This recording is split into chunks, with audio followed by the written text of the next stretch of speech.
بسم اللہ الرحمن الرحیم وَإِذَا سَمِعُوا مَا أُنزِلَ إِلَى الرَّسُولِ تَرَىٰ أَعْيُنَهُمْ تَفِيضُ مِنَ الدَّمْعِ مِمَّا عَرَفُوا مِنَ الْحَقِّ يَقُولُونَ رَبَّنَا آمَنَّا فَاكْتُبْنَا مَعَ الشَّاهِدِينَ صدق اللہ العظیم۔ سب سے پہلے اصطلاح سن لیں، بشارت ہے، خوشخبری ہے، بشارت دنیاوی۔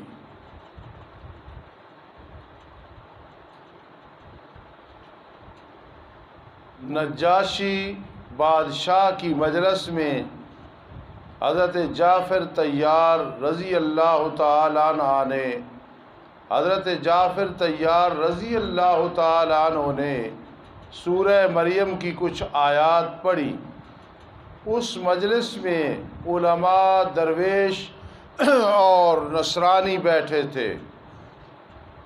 قرآن سننے کی وجہ سے ان کی آنکھوں سے آنسو جاری ہو گئے۔ اسی طرح اس نجاشی کہ کچھ لوگ نبی اکرم صلی اللہ علیہ وسلم کے پاس وفد لے کے آئے، 70 آدمی تھے۔ آپ نے سورہ یاسین ان کے سامنے پڑھی تو وہ رونے لگ گئے، کہنے لگے یہ تو عیسیٰ علیہ السلام پہ جو کلام نازل کی گئی یعنی انجیل اس کے مشابہ ہے۔ تو یہ جو آپ آیات پڑھنے لگے ہیں یہ وہ واقعہ بیان ہو رہا ہے۔ جب سنتے ہیں وہ چیز جو اتاری گئی رسول اللہ صلی اللہ علیہ وسلم کی طرف، مراد قرآن مقدس ہے۔ دیکھتا ہے تو ان کی آنکھوں کو بہتی ہیں آنسوؤں سے بوجہ اس کے کہ انہوں نے حق پہچانا۔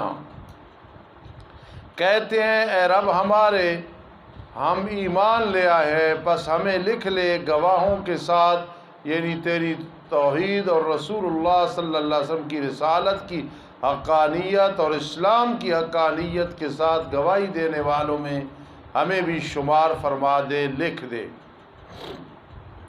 تفیضو اصل میں تفیضو تھا، تب یہ او کی طرح، یہ اجوف یائی ہے جی۔ وَمَا لَنَا لَا نُؤْمِنُ بِاللَّهِ، اور کیا ہے ہمارے لیے کہ ہم ایمان نہ لے آئیں اللہ کے ساتھ اور اس چیز کے ساتھ جو ہمارے پاس حق سے آئی ہے جی۔ وَنَطْمَعُ، اور ہم طمع رکھتے ہیں یہ کہ داخل کر دے گا ہمیں ہمارا رب قوم صالحین کے ساتھ۔ یہاں بہت ضروری باتیں ہیں، آپ نے سمجھنی ہوگی۔ فَأَصَابَهُمُ اللَّهُ، پھر اللہ تعالیٰ نے ان کو بدلے میں دیا بسبب اس کے کہ انہوں نے کہا۔ پہلی بات وَإِذَا سَمِعُوا پہ یہ لکھنی ہے کہ اہل علم کا یہی تصور ہوتا ہے، قرآن مجید سن کے وہ رونے لگ جاتے ہیں۔ حوالہ لکھ لیں تفسیر قرطبی کا۔ دوسرے نمبر پہ مع القوم الصالحین میں لکھ لیں کہ مع بمعنی فی کے ہے، اور یہ بات بھی تفسیر قرطبی میں لکھی ہوئی ہے جی۔ اور تیسرے نمبر پہ وَمَا لَنَا وَنَطْمَعُ أَن يُدْخِلَنَا، حالانکہ ہم امید رکھتے ہیں، یہ واو حالیہ ہے اور یہ تفسیر کشاف والے نے لکھا ہے، یہ ذہن میں رکھنا۔ ایک اور بات یہاں سے فقہاء اہل سنت نے یہ استدلال کیا ہے کہ یہ جو ہے نا بما قالو، اس سے معلوم ہو رہا ہے کہ اقرار ایمان میں داخل ہے۔ گنگا ہے وہ تو بول نہیں سکتا، عام جو ہے اس کے لیے یہ اقرار کرنا یہ ایمان میں داخل ہے۔ یہ بڑی اہم باتیں ہیں۔ وَإِذَا سَمِعُوا پہ کہ اہل علم کا یہی تصور ہوتا ہے، قرآن سن کے آنکھوں سے آنسو آتے ہیں۔ یہ تفسیر قرطبی ہے، اور پھر ما بمین فی کے ہے، یہ بھی تفسیر قرطبی میں ہے، اور یہ واو جو ہے وہ حالیہ ہے، واو حالیہ ہے، تفسیر کشاف میں ہے جی، کہ حالانکہ ہم طمع رکھتے ہیں۔ پھر اہل سنت نے استدلال کیا کہ اقرار ایمان میں داخل ہے، یہ تفسیر مدارک میں لکھا ہوا ہے۔ اب آگے چلتے ہیں انشاءاللہ۔ دیکھتا ہے تو ان کی آنکھوں کو بہتی ہیں آنسوؤں سے بوجہ اس کے کہ پہچانا انہوں نے حق سے، کہتے ہیں رب ہمارے ہم ایمان لے آئے، پس لکھ لے ہمیں گواہی دینے والوں کے ساتھ۔ اور کیا ہے ہمارے لیے کہ ہم ایمان نہ لائیں اللہ کے ساتھ اور اس چیز کے ساتھ جو ہمارے پاس آئی ہے حق سے، اور ہم امید رکھتے ہیں، آگے عبارت پڑھو، وَنَطْمَعُ، اور ہم حالانکہ ہم طمع رکھتے ہیں، امید رکھتے ہیں کہ ہمیں داخل کرے گا ہمارا رب قوم صالحین کے ساتھ۔ یہاں وہ بات دہرا لینا، ایک امید ہوتی ہے عمل، اور ایک ہوتی ہے طمع، اور ایک ہوتی ہے رجا، یہ طمع ہے۔ فَأَصَابَهُمُ اللَّهُ بِمَا قَالُوا، اصابہ اصل میں اصوبہ تھا، یقال والا قانون لگا ہے، اصابہ اصل میں اصوبہ تھا، یقال والا قانون لگا ہے، وہ یقبل تھا، پھر بدلے میں دیا اللہ نے ان کو بسبب اس کی کہ انہوں نے کہا، باغات دی چلتی ہوں گی جن کے نیچے نیچے سے نہریں، درا حال ہے کہ وہ اس میں ہمیشہ رہیں گے، وَذَلِكَ جَزَاءُ الْمُحْسِنِينَ، نیکی کرنے والے، احسان کرنے والے، بھلائیوں کرنے والوں کا بدلہ یہی ہوتا ہے۔ تخویف اخروی آ گئی، آخرت کے لحاظ سے ڈرایا جا رہا ہے۔ والذین کفروا، اور وہ لوگ جنہوں نے کفر کیا، وکذبوا بآیاتنا، اور جھٹلایا انہوں نے ہم ضمیر ہماری آیات کو، اولئک اصحاب الجحیم، یہ لوگ جہنمی ہیں۔ اب مسئلہ تحریم، مسئلہ تحلیل جو سورت کے شروع میں تھا 6 پارے میں، اب 7واں پارہ ہے، تو وہ جو شروع میں تھا اوفو بالعقود، اس کا بیان ہونے لگا ہے۔ چنانچہ رب کائنات فرما رہے ہیں، یا ایھا الذین آمنوا لا تحرموا طیبات ما احل اللہ لکم۔ پہلے تو یہ بات سن لیں کہ جواہر القرآن میں ہے اعادہ مضمون نفی شرک فعلی بطریق لفظ نشر غیر مرتب، بطریق لفظ نشر غیر مرتب، پہلے فعلی ہوگا پھر اعتقادی آ جائے گا۔ اب سمجھو، اضافت بیانیہ ہے، طیبات کی جو اضافت ہے، ما احل اللہ لکم، یہ اضافت بیانیہ ہے۔ اے ایمان والو، نہ حرام کرو تم ستھری ان چیزوں کو جو اللہ نے تمہارے لیے حلال کی ہے۔ یہ کس نے کہا ہے کہ بخیرہ، صاحبہ سام، فلاں چیز حرام، فلاں حرام، فلاں اونٹنی، فلاں گائے، فلاں جو ہے جانور حرام ہے؟ یہ نہ کرو، نہ حرام کرو تم ستھری ان چیزوں کو جو اللہ نے تمہارے لیے حلال کر دیں، اور نہ زیادتی کرو تم، حلال کو حرام نہ بناؤ، حرام کو حلال نہ بناؤ، بے شک اللہ تعالیٰ نہیں محبت رکھتا حد سے تجاوز کرنے والوں کے ساتھ۔ وَكُلُوا مِمَّا رَزَقَكُمُ اللَّهُ، فرما کھاؤ تم اس چیز سے جو اللہ نے تمہیں رزق دیا، درا حال ہے کہ حلال ستھرا، ایک چیز حلال ہے ستھری کر کے کھاؤ۔ وَاتَّقُوا اللَّهَ، اور ڈرتے رہو تم اللہ سے، الَّذِي أَنْتُمْ بِهِ مُؤْمِنُونَ، وہ اللہ کہ تم اس کے ساتھ ایمان رکھنے والے ہو۔ اور تقوی کا معیار یہ ہے کہ حلال کو حرام نہیں بنانا، حرام کو حلال نہیں بنانا۔ یہ تھا اللہ کی طرف سے جو چیزیں حلال حرام ہیں۔ آگے جو انسان اپنی زبان سے قسم اٹھا کے اپنے اوپر چیز کو کیا کر دیتا ہے؟ حرام کر دیتا ہے۔ اب وہ بیان ہونے لگا، لا یؤاخذکم اللہ باللغو فی ایمانکم ربنا تقبل منا۔ بسم اللہ الرحمن الرحیم۔ لا یؤاخذکم اللہ باللغو فی ایمانکم، نہیں گرفت کرے گا، نہیں پکڑے گا تمہیں اللہ تعالی بسبب لغو کے تمہاری قسموں میں۔ لغو قسم پتہ ہے ویسے عادت ہو اور زبان سے نکل جائے یا غلبہ گمان کی وجہ سے نکل جائے، یعنی جان بوجھ کے وہ جھوٹ نہیں بول رہا، اور لیکن تمہاری گرفت کرے گا بسبب اس کی کہ عقد کیا، باندھا تم نے قسموں کو، یعنی عقد کیا، جان بوجھ کے قسم اٹھائی ہے۔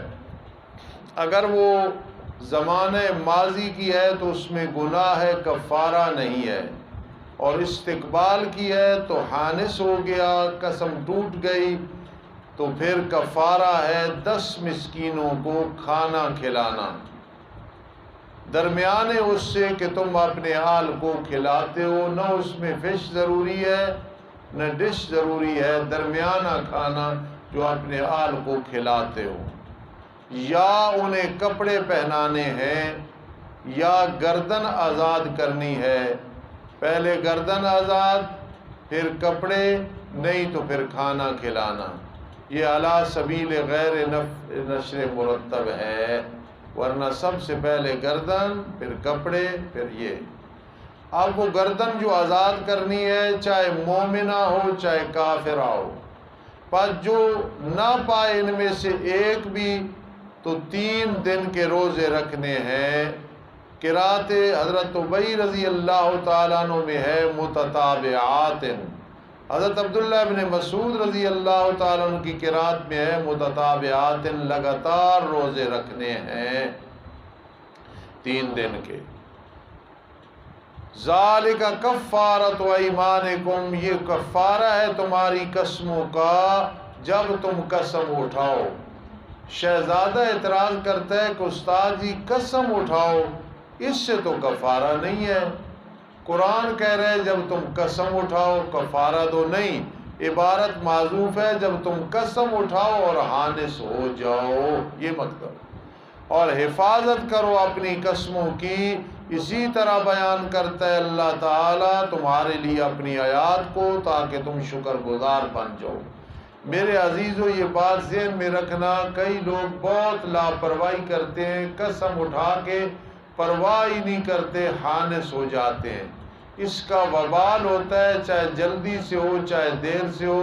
مولا احمد جی، یا ایھا الذین آمنوا، اے ایمان والو، نہیں سوائے اس کے شراب اور جوا اور پرستشگاہوں پہ چیزیں لے جانا، بکرا، چھترا، دیگ، زردہ، پلاؤ، اور تیروں کے ساتھ تقسیم کرنا، اپنی طرف سے بنائی، کسی تیر پہ لکھو کام کر لے، کسی پہ نہ کر، یہ حرام ہے، شیطان کے عمل سے ہے، پس بچو اس حرام سے، یا ہو ضمیر کا مرجع شیطان کا عمل ہے، بچو۔ اجتناب کہتے ہیں ایسے چھوڑنا کہ پھر اس کے قریب بھی نہیں جانا۔ ہمارا عرفان اسے خراج تقسیم ہے کہ اس نے موبائل چھوڑا ہے، حالانکہ سخت سے ضرورت بھی ہے، کچھ عرصے کے لیے اس نے چھوڑا ہے، اچھا سوچا ہے تو چلو بیٹا اچھا چھوڑا ہے، اچھا کام کیا ہے، تو اجتناب کہتے ہیں کسی چیز کو چھوڑنا پھر اس کے قریب بھی نہ جانا تاکہ تم کامیاب ہو جاؤ۔ نہیں سوائے اس کے ارادہ کرتا ہے شیطان یہ کہ یوں کیا واقعہ کرے، یہ کہ ڈالے تمہارے درمیان دشمنی اور بغض، شراب میں عقل چلا جائے گا جی، اور جوئے میں حرام مال آئے گا جی، اور جوئے میں، اور روکے تمہیں اللہ کے ذکر سے، وعن الصلاۃ، اور نماز سے۔ ذکر بھی نماز ہے لیکن عن الصلاۃ عطف الخاص علی العام والعرفان، ورنہ اقم الصلاۃ لذکری جی، تو اس لیے ذکر میں نماز بھی آ گئی، قرآن بھی آ گئی، عطف الخاص علی العام، فہل انتم منتہون۔ نئے ساتھی جملے اسمیے پہ حل آ جائے تو معنی امر والا بن جاتا ہے، فہل انتم منتہون۔ اور تابعداری کرو تم اللہ کی، اور تابعداری کرو تم رسول کی صلی اللہ علیہ وسلم کی، اور ڈرو ان دونوں کی مخالفت سے، بچو ان کی مخالفت سے۔ پس اگر تم پھر گئے پس تم یقین کر لو کہ بے شک ہمارے رسول پہ ہے، ہمارے رسول کے ذمے ہے واضح پہنچا دینا۔ باقی نہیں کوئی گناہ ان لوگوں پہ جو ایمان لائے اور عمل کیے، اچھے بیج اس کے جو کھا پی چکے ہیں۔ تائمو کا میں نہ کھانا تو شراب تو پینا ہوتا ہے، تو ایسے کریں گے کھا پی چکے ہیں، شراب پی چکے ہیں، جو یہ کمال کھا چکے ہیں، حرمت سے پہلے پہلے مراد ہے۔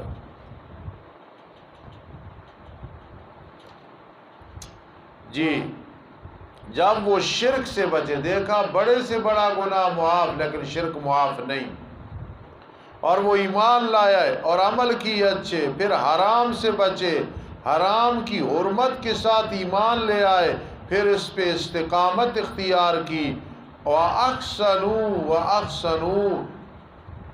اور احسان کیا۔ کیا مطلب؟ ایسے عبادت کی کہ وہ اللہ کو دیکھ رہے ہیں، اللہ انہیں دیکھ رہا ہے۔ وَأَحْسَنُوا احسان کیا، نیکیاں کی۔ اس کا ایک معنی اخلصوا اخلاص، یہ جو اسلام ایمان احسان ہے، احسان یہی ہے کہ اخلاص۔ واللہ یحب المحسنین اور اللہ رب العزت محبت رکھتا ہے نیکی کرنے والوں کے ساتھ۔ اے ایمان والو، البتہ ضرور بے ضرور اللہ تمہیں آزمائے گا کسی نہ کسی چیز کے ساتھ شکار سے، کہ پہنچتے ہیں تمہیں اس کے تمہارے ہاتھ، پہنچتے اسے تمہارے ہاتھ اور تمہارے نیزے۔ اللہ نے حرام کر دیا، یہ امتحان ہے، بچ کے رہنا۔ رمضان المبارک میں حلال چیزیں دن میں حرام نہیں ہو جاتی، اللہ کی کتنی بڑی آزمائش ہے۔ حج میں بھی یہی آزمائش ہے، تاکہ اللہ تعالیٰ ظاہر کرے اس کو جو اس سے ڈرتا ہے۔ اللہ جاننے کا مطلب اللہ کو پتہ ہے، ذرا بات اوروں کے سامنے بھی کھل جائے، تاکہ اللہ تعالیٰ جدا کر دے اس کو جو ڈرتا ہے اس سے بن دیکھے اور اللہ کو نہیں دیکھا۔ پر جس نے زیادتی کی، حالت احرام میں شکار کیا بعد اس کی کہ اللہ نے منع کیا، فَلَهُ عَذَابٌ عَلِيمٌ بس اس کے لیے عذاب ہوگا دردناک۔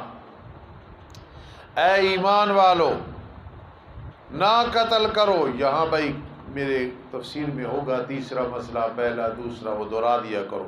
اے ایمان والو، نہ قتل کرو تم خشکی کا شکار حالانکہ تم محرم ہو۔ جب محرم ہو تو نہیں کرنا۔ اور جس نے بھی اس کو قتل کیا تم میں سے جان بوجھ کے شکار مارا، پس اس پہ بدلہ ہے مثل اس کے کہ اس نے قتل کیا چوپاؤں سے۔ جی من النعم یہ بیان ہے لما قتل کا، جس طرح کہ ہدایہ میں موجود ہے۔ فیصلہ کریں اس قیمت کے ساتھ دو انصاف والے، یہ کبوتر مارا، یہ فلاں پرندہ مارا، اس کی کیا قیمت بنتی ہے، صدقہ کرو۔ پھر اس کی قیمت اگر پہنچ جائے قربانی کو، درا حال ہے کہ وہ قربانی ہو ایسی قربانی جو کعبہ کو یعنی حرم کو پہنچنے والی ہو، کعبہ سے مراد حرم ہے، یا کفارہ ہو مسکین کا کھانا کھلانا، ہر مسکین کو نصف سا اس حساب سے، یا اس کے برابر روزے رکھنے ہیں اگر وہ صدقے کی طاقت نہیں رکھتا، تاکہ چکھے وبال اپنے عمر کا۔ تو اللہ پاک یہ سزائے کفارے رکھے تاکہ انسان اپنے وبال کا ذائقہ لے۔ اللہ نے معاف کر دیا جو اس سے پہلے تھا۔ ومن عاد جس نے دوبارہ کام کیا حرمت کے بعد، تحریم کے بعد احرام میں شکار کیا، پھر اللہ تعالیٰ اس سے انتقام خود لیں گے۔ واللہ عزیز ذو انتقام اللہ غالب ہے، صاحب ہے بدلے کا۔ ایک عمل ہے یا منتقم ہو، آدمی کو یقین ہو اور مفتیوں سے تحقیق کرے کہ یہ آدمی میری جان یا عزت یا مال کا دشمن ہے، اس کے لیے آدمی عمل پڑھے، اللہ پاک اس سے ایسا محفوظ کرتے ہیں کہ آدمی سوچ ہی نہیں سکتا۔ کبھی زندگی میں ضرورت پڑی اور حقیقت ہوئی، تحقیق کر کے تو میں آپ کو عمل بتاؤں گا، مجھے انتقام سے یہ یاد آ گیا۔ حلال کیا گیا تمہارے لیے دریائی شکار اور اس کا کھانا، جی جو نفع ہے تمہارے لیے اور مسافروں کے لیے۔ متان یہ مفعول لہو ہے، واسطے نفع، یعنی جو دریا سمندر کا شکار ہے وہ حالت احرام میں کر سکتے ہو۔ اور حرام کیا گیا تم پہ خشکی کا شکار جب تک تم محرم رہو، واتقوا اللہ، اور تم اللہ سے ڈرتے رہو، وہ اللہ کی اسی کی طرف تم جمع کیے جاؤ گے۔ توجہ کرنا، چوتھا مسئلہ یعنی نیازات اللہ کا بیان ہے، اللہ کی نیازات سننا۔ بنایا اللہ تعالیٰ نے کعبہ کو بیت الحرام، عزت والا گھر، مولانا کعبہ سے بدل ہے یا عطف بیان ہے، قیاماً یہ مفعول ہے جعل کا ثانی، جی یعنی سبب قیام، تفسیر مدارک میں لکھا ہوا ہے قیاماً اے سبب قیام، دراں آنے کی سبب ہے کھڑا ہونے کا لوگوں کے لیے، عبادت کے لیے۔ اور عزت والے مہینوں کو اللہ نے بنایا ہے، قربانی والا جانور، قلادہ ڈالا ہوا کہ اس کے گلے میں چیز ڈال دیتے تھے تاکہ پتہ لگے کہ یہ قربانی کا جانور ہے۔ آج یہ نظام نہیں، آج تو پیسے جمع کراؤ تو قربانی ہو جاتی ہے، اس میں بھی احتیاط کرنی چاہیے، اپنی نگرانی میں کرو، یہ تاکہ تم جان لو کہ بے شک اللہ جانتا ہے جو کچھ آسمانوں میں ہے، جو کچھ زمینوں میں ہے، وَأَنَّ اللَّهَ بِكُلِّ شَيْءٍ عَلِيمٌ، اور بے شک اللہ تعالی ہر چیز کے ساتھ خوب علم رکھنے والا ہے، اس سے ذرے برابر کوئی چیز غائب نہیں ہے۔ میرے عزیزو، زندگی میں جب مسئلہ توحید بیان کرو گے لوگوں کو سمجھانے کے لیے تو مسئلہ علم غیب کھل کے بیان کرنا، عالم الغیب اللہ کی ذات ہے اور کوئی نہیں ہے۔ اعلموا، جان لو تم، تخویف غیر اللہ، جان لو تم بے شک اللہ تعالی سخت سزا دینے والا ہے، اور بے شک اللہ تعالی خوشخبری بہت بڑا بخشش کرنے والا، بہت بڑا مہربان ہے۔ ما علی الرسول، نہیں ہے رسول پہ مگر واضح پہنچا دینا۔ ہم جب تقریر سے مولانا عاطف فارغ ہوتے ہیں تو سارے خطیب کیا کہتے ہیں؟ وما علینا الا البلاغ المبین، ہمارے ذمہ تھا واضح مسئلہ بتا دینا، جی۔ واللہ یعلم ما تبدون وما تکتمون، اللہ جانتا ہے جو تم ظاہر کرتے ہو اور جو تم چھپا رہے ہو۔ یہ مولانا طباق ہے، تضاد ہے۔ بھائی مجھے اللہ پاک کا بہت بڑا انعام ہے، جب میں قرآن کی تلاوت کرتا ہوں تو خود یہ چیزیں آ رہی ہوتی ہیں، یہ طباق ہے، یہ تضاد ہے، یہ فلاں اصطلاح ہے، یہ فلاں اصطلاح۔ انشاءاللہ آپ پہ بھی یہ وقت آئے گا، میری بات تو توجہ سے سنا کرو۔ تو یہ طباق اور تضاد ہے، تبدون، تبدیون تھا نا، تکتمون۔ ارشاد فرما دو پیغمبر، لا یستوی الخبیث، اچھا قل لا یستوی الخبیث، نہیں برابر حرام، اور چاہے حرام لعینی ہو چاہے حرام لغیری ہو۔ ادھر دیکھو ارشد حکیم کدھر ہے؟ یہ جو شکار ہے، مثال کے طور پہ یہ کیا ہوتے ہیں یار، چڑیاں ہیں، اسی طرح یہ اور کئی قسم کے پرندے ہیں، کبوتر ہے وغیرہ، تو یہ تو حرام نہیں، حلال ہے نا، تو حالت احرام میں یہ حرام ہے، یہ حرام لے غیر ہی ہے۔ اس لیے فرمایا نہیں برابر خبیث، چاہے حرام لے عینی ہی ہو جس طرح کوا ہے، چاہے حرام لے غیر ہی ہو عارضی طور پہ ہو جیسے کبوتر ہے، پرندے ہیں، تلیر ہے، اور حلال چیز، یہ دونوں برابر نہیں ہے۔ یہ بھی طباق اور تضاد ہے۔ اگرچہ حیران کرے تجھے خبیث کی کثرت، کئی ساتھی بچار کے کمانے کے لیے یورپ ممالک میں جاتے ہیں، پھر پوچھتے استاد جی وہاں تو خنزیر کا گوشت ہوتا ہے، کیا کریں؟ تو بچنا چاہتے ہیں تو اللہ بچا لیتا ہے۔ وہاں ان کو یہ آیت سنایا کرو، وَلَوْ أَعْجَبَكَ كَثْرَةُ الْخَبِيثِ، اگرچہ خبیث کی جو کثرت ہے تجھے حیران کیوں نہ کر دے۔ فَاتَّقُوا اللَّهَ، پس تم اللہ سے ڈرتے رہو۔ زندگی کیا ہے؟ زندگی انسان کی ہے بس ڈر ڈر ڈر کے اللہ سے زندگی گزار دے، پھر امید رکھ رکھ کے زندگی گزار دے، بیڑے پار ہو جائے۔ پس تم اللہ سے ڈرتے رہو اے عقل والو، لعلکم تفلحون، تاکہ تم کامیاب ہو جاؤ۔ کتنا سبق ہوا ہے جی؟ الحمدللہ رب العالمین، والصلاة والسلام علی رسول محمد وآلہ وصحبہ۔ ربنا تقبل منا ربنا تقبل منا ربنا تقبل۔ گجرالوالے میرے ایک بھائی ہیں، بلکہ دو بھائی ہیں، ان کے بیٹے بیٹیوں کی شادی ہے اگلے مہینے میں، دعا کر دو اللہ آسانیاں فرمائے۔ مولانا داؤد صاحب کے بھائی کی بھی شادی ہے، دعا کرو ان کے ماں باپ بہن بھائیوں کے لیے اللہ آسانیاں پیدا فرمائے۔ اور جتنے حضرات بیٹھے ہیں آپ کے گھروں میں، ان کے گھروں میں اللہ جو مصائب تکالیف ضرورتیں ہیں پریشانیاں ہیں، جو بیمار بیٹھے ہیں میرے سمیت اللہ سب کو شفا عطا فرما۔ اللہ ہمیں ایمان کامل نصیب فرما، خاتمہ بالایمان فرما۔ اللہم حبب الینا الایمان وزینہ فی قلوبنا وکرہ الینا الکفر والفسوق والعصیان واجعلنا راشدین واجعلنا مہدیین۔ اللہم حبب الینا الایمان وزینہ فی قلوبنا وکرہ الینا الکفر والفسوق والعصیان واجعلنا راشدین واجعلنا مہدیین۔ جتنے لوگ میرے پاس آتے ہیں اللہ تمام کے مسائل حل فرما، جو انہیں دعائیں وظائف بتاتا ہوں اللہ ان میں خیر و برکت کا نزول فرما۔ امت مسلمہ میں جتنے فوت ہو گئے غریق رحمت فرما، جو زندہ ہے تمام کی مشکلات مصائب کا حل فرما۔ آمین یا رب العالمین برحمتک یا